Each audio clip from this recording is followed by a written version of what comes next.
Pandian store சீரியல்ல அடுத்து வர எபிசோட்ல என்ன மாதிரியான ட்விஸ்ட் எல்லாம் இருக்க போகுதுங்கிறத இந்த வீடியோவில் பார்க்கலாம். மீனா ஆஃபீஸ்க்கு ரெடிட்டு இருக்காங்க. ரெடிட்டு இருக்கும்போது மயிலு மீனாவுக்கு கால் பண்ணுறாங்க. உடனே மீனா பார்க்குறாங்க, செந்தில் அந்த இடத்துல இருக்காங்களான்னு சொல்லிட்டு. செந்தில் அங்கே தான் இருக்காங்க. செந்தில் மீனாவோட மொழியை பார்த்ததுமே, என்ன மீனா, யாரு உங்க சௌமியா அக்காவான்னு சொல்லிட்டு கேட்குறாங்க. எதுக்காக நான் போய் சொல்லணும், மெயில் அக்கா தாங்க ஃபோன் பண்ணுறாங்கன்னு சொல்லிட்டு இருக்காங்க. ஆமாம், அவங்க எதுக்காக ஃபோன் பண்ணுறாங்க? இப்போ நீ என்ன போய் சொல்லி இங்கேருந்து தப்பிக்கலான்னு பார்க்குறியா? அப்படியெல்லாம் நான் தப்பிக்கணும்னு எந்த அவசியமும் கிடையாது. நான் மயில் அக்கா ப்ரெக்னெண்ட்டாக இருக்காங்கன்ற விஷயத்த வீட்டில் சொல்லணும்னு நினச்சேன். அது சொல்லியாச்சு. மயில் அக்காவும் இப்போ ஓரளவுக்கு அவங்க மனசும் தேறி வந்துட்டாங்க. இனி எதுக்காக நான் அவங்க கிட்ட பேசணும், நான் இனி அவங்க கிட்ட பேச மாட்டேன்னு சொல்லி மீனா சொன்னதும், நடிக்காத நடிப்பு கள்ளி, ஒழுங்கா ஃபோன் அட்டன் பண்ணி ஸ்பீக்கர் போடுன்னு சொல்றாங்க. ஏங்க, என் மேல உங்களுக்கு அவ்வளோ சந்தேகமா? உன் மேலால எனக்கு சந்தேகமே கிடையாது மீனா.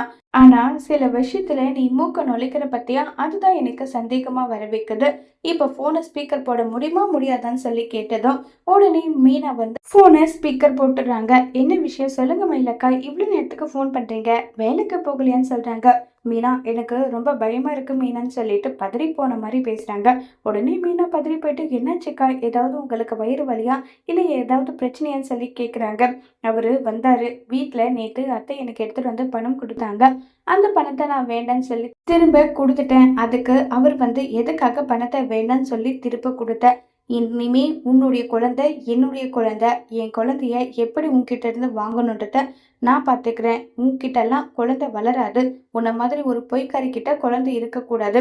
அந்த குழந்தைய எப்படி நான் வளர்க்கணுமோ நான் பார்த்துக்கிறேன்னு சொல்லிட்டு அவர் பாட்டுக்கு பேசிட்டு போறாரு. குழந்தை இல்லைன்னா எனக்கு லைஃபே கிடையாது. நான் பொய் சொன்னேன்னா பொய் சொன்னதுக்கான தண்டனையை அனுபவிச்சுக்கிறேன்னு சொல்லிட்டு தான் அவருக்கு விவாகரத்து நான் கொடுத்துட்டு இல்லை. அவரோட லைஃப் அவர் பார்க்கட்டும். எதுக்காக என்னுடைய குழந்தைய என்கிட்ட இருந்து பிரிக்கணும்னு அவர் நினைக்கிறாரு. ப்ளீஸ் மீனா, எப்படியாவது வீட்டில் இருக்கவங்க கிட்ட பேசி இந்த விஷயத்துல எனக்கு சாதகமா முடிவெடுக்கிற மாதிரி நீ பண்ணேன்னு சொல்லி கேட்குறாங்க. இதை கேட்ட செந்தில் என் அண்ணன் கேட்டதுல எந்த தப்பும் கிடையாது. நீங்க பொய் சொல்லி தானே எங்க குடும்பத்தை அழிச்சிங்க. உங்ககிட்ட எப்படி எங்க குடும்பத்தோட குழந்தைய விட முடியும்னு சொல்லி செந்திலும் கேட்குறாங்க. இதை கேட்டு மயிலு ஷாக் ஆகுறாங்க.